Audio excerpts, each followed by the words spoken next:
بینندگان محترم، امیدوارم حالتون خوب باشه و مثل همیشه پر انرژی و آماده یک نقد و بررسی مفصل باشید. خیلی خوشحالم که دوباره منو تماشا میکنید و همراه این کانال هستید. حضور شما باعث میشه انگیزه بیشتری داشته باشیم و با قدرت ادامه بدیم. قبل از اینکه وارد بحث اصلی بشیم، ازتون خواهش میکنم که در کانال دوم ما عضو شوید. دلیلش رو همیشه صادقانه بهتون میگم. اگر روزی به هر دلیلی نتوانستیم در این کانال فعلی فعالیت کنیم، فعالیتمون رو در کانال دوم ادامه میدیم. کانال دوم فقط یک پشتیبان نیست.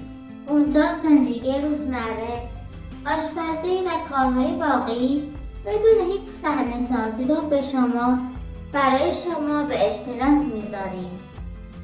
برخلاف خیلی از کانال‌هایی که برای جذب مخاطب از پلیس قلابی، صحنه‌های ساختگی و داستان‌های دروغین استفاده می‌کنند، من در کانال دوم فقط واقعیت رو نشون میدم. هر چیزی که ضبط میشه همون چیزی هست که واقعا اتفاق افتاده. اما در کانال فعلی طبق روال قبل افشاگری‌ها و نقدهای دقیق رو ادامه میدیم. امروز میخوام درباره کانال پرنس صحبت کنم. کانالی که این روزها خیلی درباره‌اش حرف میزنند و نکته‌های ریز و درشتی در فیلم‌ها وجود داره که شاید در نگاه اول دیده نشه، اما وقتی دقیق‌تر بررسی کنیم متوجه میشیم که پشت هر صحنه یک هدف و یک سناریوی حساب شده وجود دارد. این روزها تمرکز فیلمبرداری بیشتر روی آریا و تحمورث قرار گرفته. این موضوع کاملا اتفاقی نیست. اگر دقت کنید احسان نسبت به قبل خیلی کمتر جلوی دوربین ظاهر میشه. دلیلش هم مشخصه. احسان الان بیشتر مشغول ساخت و ساز و تفریح‌های شخصی خودش و کارهای خارج از کانال هست. ماه قبل هم به آتشگاه رفته بود و با دوستانش خوشگذرانی میکرد. اما نکته اینجاست که این صحنه رو در کانال نشون نمیدن، چون میدانن اگر بیننده ها ببینن احسان در حال تفریح خوشگذرونیه، نگاهشون به او تغییر میکنه و دیگر تصویر آدم سخت‌کوش و درگیر مشکلات را باور نمیکنند. برای همین آن صحنه ها را ضبط نمیکنند. احسان از یوتیوب مبالغ بسیار زیادی کسب کرده و حالا خیالش از بابت آینده راحت است. او دیگر نیازی ندارد هر روز جلوی دوربین باشد یا نقش‌های سنگین بازی کند.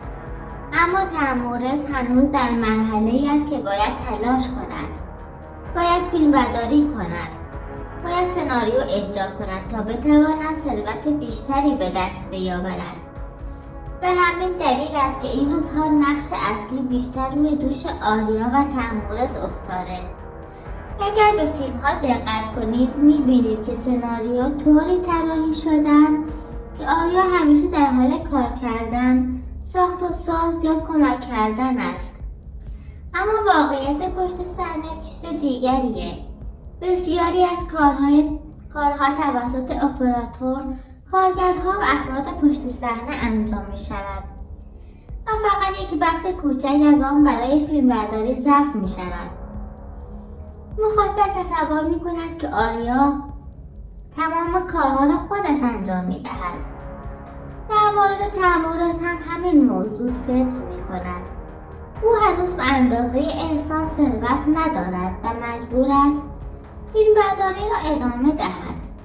اما یک نکته مهم وجود دارد. تحمورث به تدریج در حال مستقل شدن است و امکان دارد که به زودی کانال خودش را راه اندازی کند. شاید برای همین بیشتر فیلمبرداری روی آنها افتاده و میخواهند بیشتر دیده شوند.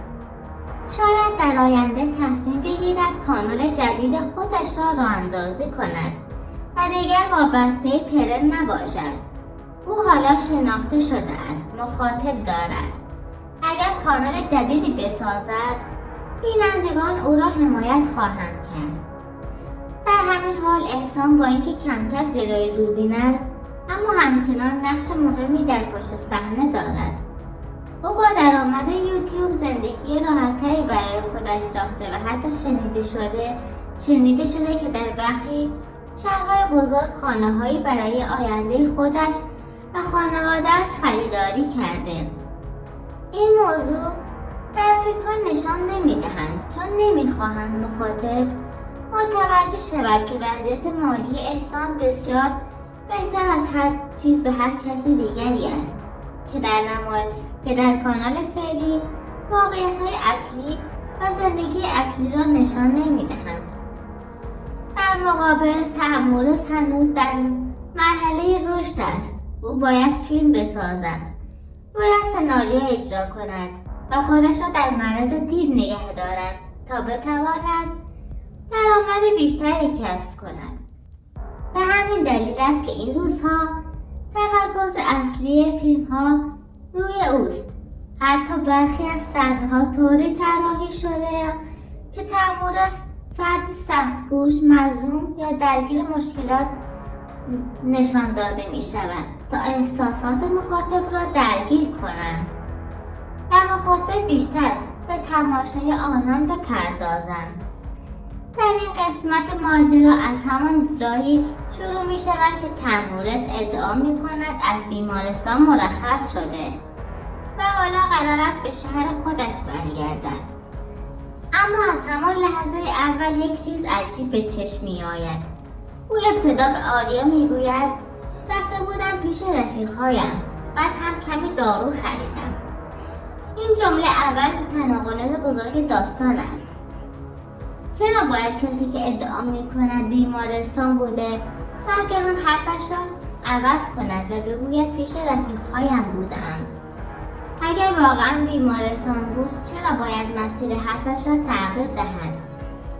این دقیقا همان نقطه‌ای است که مخاطب متوجه می شود تحمورس بستری نبوده و فقط برای تمدید داروهایش رفته بوده. تحمورس در ویدیو عکس‌های از قفسه سینه‌اش نشان می‌دهد، عکس‌هایی که ادعا می‌کند همین امروز گرفته شده است. اما حقیقت این است که این عکس‌ها قدیمی هستند، مربوط به 3 ماه قبله. اگر واقعا بیمارستان بود می‌توانست حداقل یک نما از در بیمارستان یا از یک راهرو یا حتی یک تابلو ساده ضبط کند، اما هیچ کدام را انجام نداده. این سکوت تصویری خودش یک اعتراف است. او می‌داند که اگر حتی یک ثانیه از محیط واقعی بیمارستان را نشان دهد دروغش لو می‌رود، پس ترجیح می‌دهد فقط عکس‌های قدیمی را به دست بگیرد و وانمود کند که همین امروز گرفته شده‌اند. در همین لحظه وقتی تحمورس وارد خانه می‌شود آریا نمیتواند جلوی خنده‌اش را بگیرد. این خنده کسی نیست که شوهرش از بیمارستان آمده. این خنده کسی است که میدانند نقش دروغین اجرا کرده‌اند و حالا باید جلوی دروغین ادامه‌اش دهند. این همان خنده نقش ساز است، خنده‌ای که از کنترل خارج می شود و نشان داده می شود.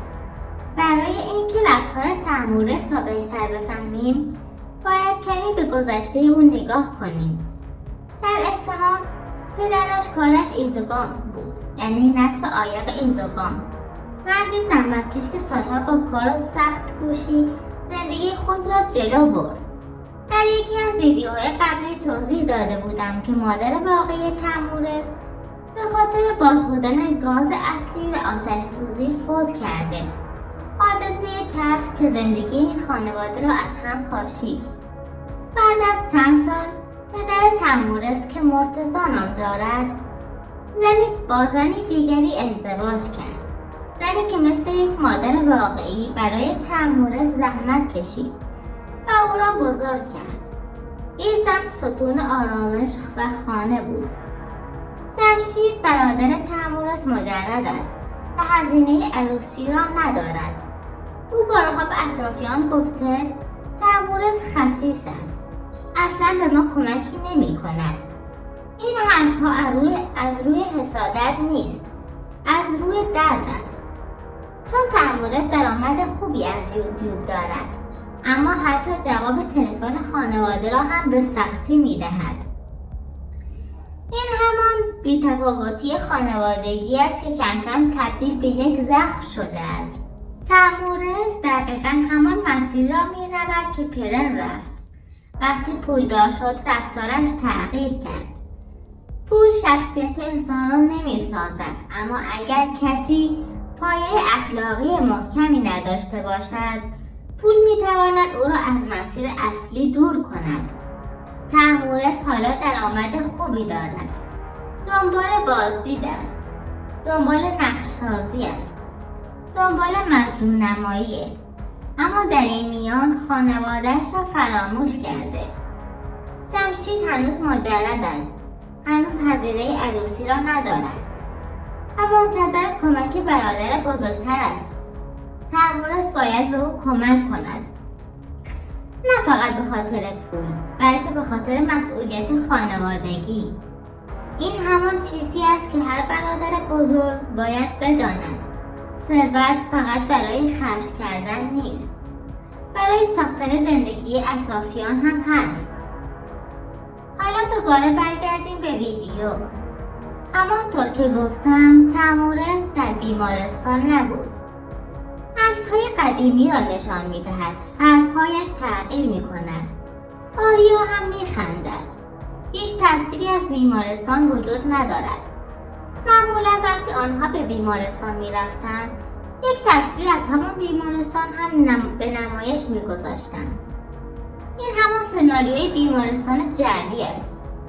اما در واقعیت چیزی پشتش نیست، چون بازدید می‌آورد و مخاطب را فکر می‌کنند می‌توانند به راحتی فریب دهند. چون مخاطب احساساتی می‌شود، مردم فکر می‌کنند این خانواده درگیر مشکلات واقعی زیادی هستند. چون مظلومانه همیشه توجه جلب می‌کنند، اما پشت صحنه همه چیز حساب شده است.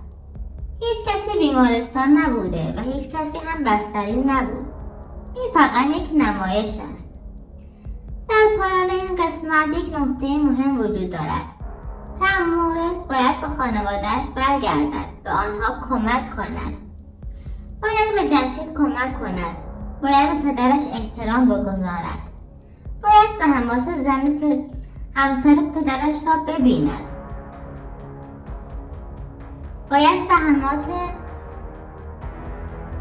یادش بیاید که مادر واقعیش چگونه از دنیا رفت و خانواده‌اش چگونه از هم پاشیدند و به آنها کمک کند. او برادر بزرگتر است، ثروت دارد، توانایی دارد و نباید بی‌فکر باشد. این همان مسیر اصلاح تحمورس است، مسیری که اگر نرود دیر یا زود همه چیز از هم میپاشد. در ادامه به پایان این قسمت رسیدیم و از همه شما ممنونم که ما را تماشا میکنید. حضور شما به ما انرژی زیادی میده. مراقب خودتون باشید و تا ویدیوی بعدی خدا نگهدار.